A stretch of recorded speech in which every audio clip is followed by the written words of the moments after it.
વ્રજમાં એક સંત રહેતા હતા.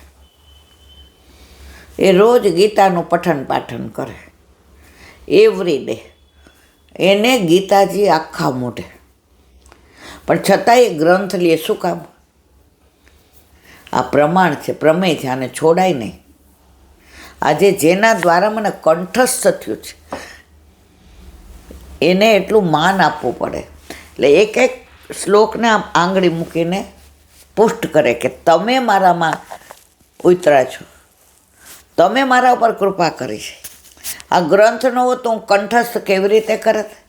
તો કંઠસ્થ થયું એ મેં ચઈને નથી કર્યું કે ચલો પાઠ આજે ના. હું રોજ ગીતાજીના પાઠ કરતો હતો, એટલે ગીતાજીના શ્લોકોએ મારા ઉપર કૃપા કરીને મને કંઠસ્થ કર્યું. હવે ત્યાં આવતા જતા એક છોકરો હતો, 20-22 વર્ષનો. એ આ શ્લોકો બોલે ને એને બહુ મજા આવે. એટલે જાય ત્યારે સાંભળે, યમુના જઈને સ્નાન કરવા, અને આવે ત્યારે સાંભળે. હવે એમ કરતાં કરતાં આવીને બેસી જાય, પણ આને તો કંઈ ખબર નહીં. હવે આ મોટેથી પઠન પાઠન કરે. હવે સાંજ પડે એટલે એનું ધ્યાન જાય, આનંદ આવે, આનંદ. પછી કે આજે હું મધુકરી કરી આવું, આપણે બે સાથે પ્રસાદ લઈએ. કે સારું. એ મધુકરી કરી આવે અને યમુના જળથી એને લોટ બાંધી દે, ટીકર બનાવે આટલું મોટું, અને પાણીમાં નાખે મીઠું, નમક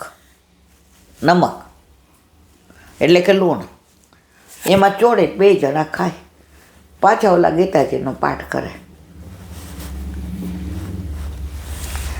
હવે એક સંઘ જાતો હતો 4 ધામની યાત્રાએ. તો આણે મનમાં વિચાર કર્યો કે આપણે તો વ્રજ જીવ સિવાય કાંઈ જોયું નથી, તો હાલો ને આપણે 4 ધામની યાત્રા કરવા જઈએ. એટલે એણે ઓલા શિષ્યને કીધું, એ કે જો આ કોટિયામાં બીજું કાંઈ નથી, આ ગીતાજી છે. હવે રસ્તા મારાથી સચવાય નહીં, અને મારે હાથ પગને હૈયું લઈને જવું છે. ભેગું કાંઈ હોય તો લઈ જાઉં ને, તો ગીતાજી સાચવવા માટે મારે પાછું ધ્યાન રાખવું પડે. એટલે ગીતાજી સાચવજે, એને ઉધઈ ન લાગી જાય, એને ઉંદેડા ન ખાઈ જાય, એને પાણી એના ઉપર જળ ન પડે. બોલો કે સાચવીશ. ગીતાજી તમે જેવા મૂકીને જાઓ છો એવા જ હું સાચવીને રાખીશ. ના તોય પડા. હવે આ શિષ્યને કહેતા હતા ત્યારે 2-4 વ્રજવાસી જતા હતા, એને સાંભળ્યું. એ કે યાર વ્રજ છોડીને ક્યાં પ્રમેય ફળ છોડી અને આ પ્રમાણમાં પડવા જાય છે. પણ કે જેવી ઠાકોરજીની ઈચ્છા. હવે વ્રજ છોડીને કોઈ 4 ધામમાં જાય ના જાય. અત્યારે ઘણા વ્રજવાસ કરે છે. એને આપણે પૂછીએ કે તમે 4 ધામ કર્યું છે? કે હા. તો કાંઈ વ્રજમાં જ 4 ધામ છે, અમારે ક્યાં જવાની જરૂર છે? હવે ઓલા તો ગયા. આ ગીતાજીને રોજ રેશમું કપડું બાંધેલું હતું, કંકુથી પૂજા કરે, ચોખા ચડાવે, 2 હાથ જોડે, અને મધુકરી કરીને ઓલા 1 વાર ખાતા હતા, આણે 2 વાર ચાલુ કર્યું. પછી કે થોડું શાક હોય તો ટોકરી હોય તો સારું લાગે. હવે 2-3 દી થયા તો એણે જોયું પૂજા કરતા કે રેશમી કપડું હતું ને કોતરાયેલું હતું ઉંદેડાથી ને. અને ગીતાજીના 1-2 પાનામાંથી થોડું ઉંદેડા કોતરી. અરર, આ ગુરુદેવને જવાબ શું આપીશ? એ કહીને ગયા હતા ઉધઈ ન લાગે, ઉંદેડા ન કાતરી જાય, ઉપર જળ ન પડે. હા, હવે શું કરું? એટલે એણે વિચાર કર્યો કે ઉંદેડાને પકડવા હોય તો બિલાડી લઈ આવું. 2-3 દીમાં બિલાડી મળી ગઈ. કોટિયામાં મૂકે, ઉંદેડાનો રામ બોલો ભાઈ રામ. હવે બિલાડીને રાખવી હોય તો દૂધ તો પીવડાવવું પડે. એટલે કે હવે ગાય લાવી દો એટલે બિલાડીને 3 ટાઈમ પીવડાવું ને હુંય પીવું. એટલે મધુકરી કરવા જાય ત્યાં વાત કરી કે ગાય, અરે તમારા જેવા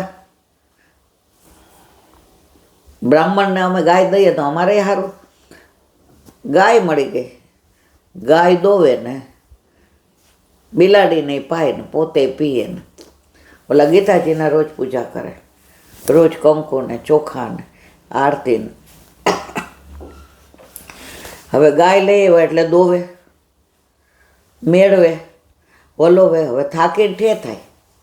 હવે વિચાર કર્યો આવી વેઠ કોણ કરે? હવે પૈણી જાવ ને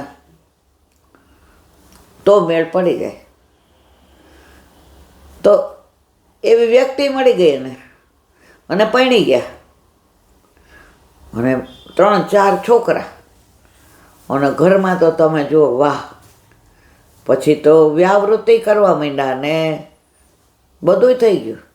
હવે ગુરુદેવ 4 વર્ષે આવ્યા આખા ભારતની યાત્રા કરીને.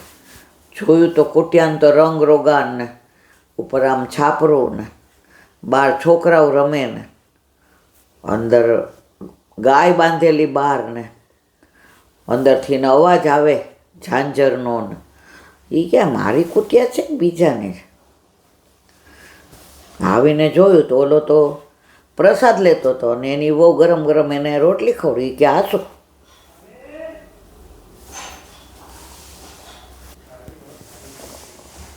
આ શું? કે તમે ગીતાજી પધરાવીને ગયા હતા ને એની કમાલ. ગીતાજીની કમાલ? તો શું કહેવા માંગે છું? હું તો સમજો ને, મારી પાસે ગીતાજી 50 વર્ષથી છે અને હું 70 વર્ષનો. હવે 5 વર્ષ ત્યાં 75નો. મારે તો આ કાંઈ કમાલ નહોતી, તારે કેવી રીતે થઈ? એ કે ગીતાજીની પૂજા કરતો, ચોખા ચડાવતો એટલે કીડીઓ થતી હતી. એમાં ઉંદેડા આવ્યા કોઈતરી. ઉંદેડાને પકડવા બિલાડી લઈ આવ્યો. હવે બિલાડીને રાખવી હોય તો દૂધ પાવું પડે એટલે ગાય દીધી એક યજમાને. હવે ગાયનું મારાથી બધું થતું નહોતું તો ગાયના ગોવાળ હોય, આ ગોવાળડી લાવ્યો લગ્ન કરીને. અને આ બધું મહારાજ કે સંતમાં સાંભળ, મેં તને ગીતાજી વાંચવા આપી હતી, એનું પઠન પાઠન કરવા આપી હતી, એનું સત્વ તત્વ તારા અંદર ઉતરે અને તારો ઉદ્ધાર થાય એના માટે આપી હતી. તો તે વાંચીને એ કે ના, મેં ખાલી પૂજા જ કરી.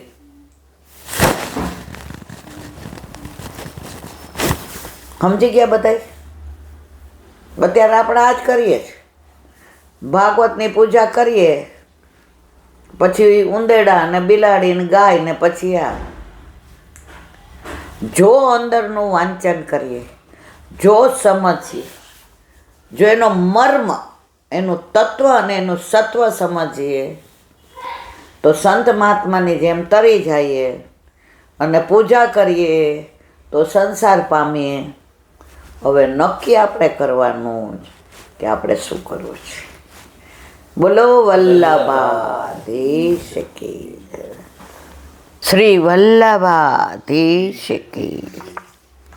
આપણે ગોવિંદ કુંડનું અનુસંધાન અત્યારે કરીએ છીએ. ભાદરવા મહિનાથી આપણા પુસ્તકની શરૂઆત કરી છે વાંચનની. નિત્ય લીલાસ્થળીના આનંદ વ્રજનો લઈએ છીએ. ભલે વ્રજમાં આપણે જઈ શકતા નથી રોજે, પણ આ ગ્રંથ દ્વારા રોજે આપણે વ્રજના એક લીલાસ્થળીનો આનંદ માણીએ છીએ અને વ્રજમાં માનસીમાં પહોંચી જઈએ છીએ. તો વ્રજમાં માનસીમાંય વલ્લભની કૃપા વિના ના જવાય. આ બધું વલ્લભની કૃપા થકી પડે સર્વશીલો. બાકી તમે તમારી ઈચ્છાથી ને 24 કલાકમાં 1 મિનિટ તો વ્રજમાં જાજો, માનસીમાં નહીં જવાય મારા વાલા. આપણે જીવ બધા લૌકિક છીએ. આપણને લૌકિક બધું યાદ રહે. ઘણાય મને એમ કે એલા બેન માથે ઘણું બધું સાંભળીએ છીએ પણ કાંઈ યાદ નથી રહેતું. એનું કારણ આપણું ચિત્ત છે ને સંસારમાં છે. હું ઘણી જગ્યાએ સત્સંગ કરતી હોઉં ને તો હું બધાને મોઢા જોઉં, અને સાયકોલોજી મારો સ્પેશિયલ સબ્જેક્ટ હતો. તો હું બધાને જોતી હોઉં, આમ જુએ, વળી ઘડિયાળ સામું જુએ, વળી દરવાજામાંથી કોઈ આવે તો જુએ, રસોડામાં અવાજ આવે તો જુએ. સામે સત્સંગ ચાલે છે, ઠાકોરજીની લીલાનું વર્ણન થાય છે. એ લીલાસ્થળીમાં આપણે પહોંચી ગયા હોઈએ છીએ મારા વાલા, અને આપણું ચિત્ત ક્યાં છે? આ બધે ભટકે છે. હવે ભટકતા ચિત્તમાં કેવી રીતે સ્થિર થવાય? ઓલો પારો હોય ને આપણે આ થર્મોમીટરમાં આવે છે, હવે તો આ નીકળ્યા ડિજિટલ, પહેલાં આપણા વખતમાં તો ઓલા હતા, આમ કરીએ અને પારા ઉપરથી ખબર પડે કેટલો તાવ છે. એ સ્થિર હોય ને તો જ તમને માપ બતાવે, અસ્થિર હોય તો ન બતાવે. અને પારો હાથમાંથી ક્યારે સરી પડે તમને ખબર ન પડે. તો આપણું ચિત્ત છે ને આ પારા જેવું છે, સ્થિર નથી રહેતું. સ્થિર ન રહે તો તાવ મપાય નહીં. અને પછી આપણને એમ કે માથે હાથ મુખાથી યાદ ન રહે. માથામાં જે ચિત્ત છે ને એ સ્થિર રાખો ને. તમારે સોય પરોવી હોય ને તો આંખને એ એટલા નાના કાણામાં સ્થિર કરવી પડે મારા વાલા, તો જ દોરો પરોવાય. ઘણા એમ કે મારો હાથ ધ્રુજે ને દોરો ન પરોવાય, એમ આપણા અબાદ સંસાર ધ્રુજે છે. એટલે આપણું ચિત્ત શ્યામ સુંદરમાં લાગતું નથી. એ જ્યારે લાગી જાય ત્યારે બેડો પાર થઈ જાય. તો રોજે આ ગ્રંથ દ્વારા વ્રજ વિહાર આપણે ઠાકોરજીની લીલા સ્થળીએ પહોંચી જાય. અત્યારે ગોવિંદ કુંડનું અનુસંધાન છે. હવે કે છે કૃષ્ણ ભટ્ટે ગુસાઈજીને એકવાર સાંભળતા ગિરિરાજજીના રત્નજડિત ગિરિરાજજીના દર્શન કરાવ્યા હતા. જો આમાં મારું કાંઈ ખોટું હું વાંચીને જ કહું છું. અને ગોવિંદ કુંડના દૂધ ભરેલા દર્શન કરાવ્યા હતા. ગિરિરાજજી કેટલા બધા સ્વરૂપે જુઓ. ગિરિરાજજી રત્નજડિત સ્વરૂપે, ગિરિરાજજી ગાય સ્વરૂપે, ગિરિરાજજી સિંહ સ્વરૂપે, ગિરિરાજજી સફેદ સર્પ સ્વરૂપે, ગિરિરાજજી ગ્વાલ સ્વરૂપે, અને ગિરિરાજજી જે અત્યારે આપણને દેખાઈ રહ્યા છે ભૌતિક એ સ્વરૂપે. જે જીવનો જેવો અધિકાર હોય એ જીવને એવા દર્શન થાય. આજે મને ને તમને આપણે આટલી વાર ગયા, કોઈ દિવસ આ ભૌતિક સ્વરૂપ સિવાય દર્શન થયા છે ન થાય. જેટલી વાર હું જાઉં દર્શન કરવા, આરતી થાય એટલે બધા આગળ ને પાછળવાળા લૌકિક વાતો જ કરતા હોય. મારે ઘણી વાર મારી પાસે આવીને લૌકિક, એટલે પછી હું કહું અત્યારે મને કાંઈ ના પૂછો, તમે ગિરિરાજજી સામું જુઓ, દર્શન કરો. ક્યાંક ગ્વાલ હશે, ક્યાંક ગોવાળીઓ હશે, ક્યાંક ગાય હશે, પણ આપણે એમાં ચિત્ત સ્થિર નથી કરતા. લૌકિક વાતો કરીએ છીએ. એટલે વ્રજને આપણે લૌકિક બનાવવા જઈએ છીએ. પણ મારા વલ્લભનું, મારા પ્રભુનું એટલું સામર્થ્ય છે કે વ્રજને લૌકિક કરતા અટકાવે છે. આપણે નથી અટકતા, એ બધાય ઢાલ બની જાય છે કે જો આ લોકોને કરવા દેશું તો વ્રજ તો પાછું એ લૌકિક થઈ જશે. ખાલી વ્રજમાં જાઓ ત્યારે એટલો તો નિયમ લ્યો કે અમે રૂમની બહાર નીકળશું ને પછી અમે ભગવત નામ જ લેશું, પછી અમારી જીભ એઠી નહીં કરીએ. હું તમારા જેવી છું, હું બાકાત નથી, અમે લૌકિક કરતા હોઈએ છીએ. પણ યાદ આવે એટલે તરત બંધ કરી દેવાનું નહીં. હા, રૂમમાં આવો, લૌકિક બોલ્યા વિના તો છૂટકો જ નથી. રૂમમાં આવો, થોડું તમારે જે લાવા કરવાનું આ તે બધું કાંઈ વાંધો નહીં. પણ તમે ગિરિરાજની પરિક્રમા કરો છો, તમે કામવન જાઓ છો, ભોજન થાળી જાઓ છો, ચરણ પાડી જાઓ છો, 56 કટોરા જાઓ છો, મધુવન જાઓ છો, તાલવન, ત્યાં શું કામ લૌકિક કરો છો? તમે આ બધું કરીને તમારો ફેરો નકામનો કરો છો. વ્રજમાં મહારાણીમાં એટલે બોલાવે છે કે મારા તટ ઉપર સાક્ષાત પુષ્ટિ પુરુષોત્તમ બધી લીલા કરે છે.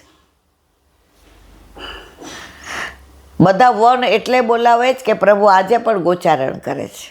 આવો.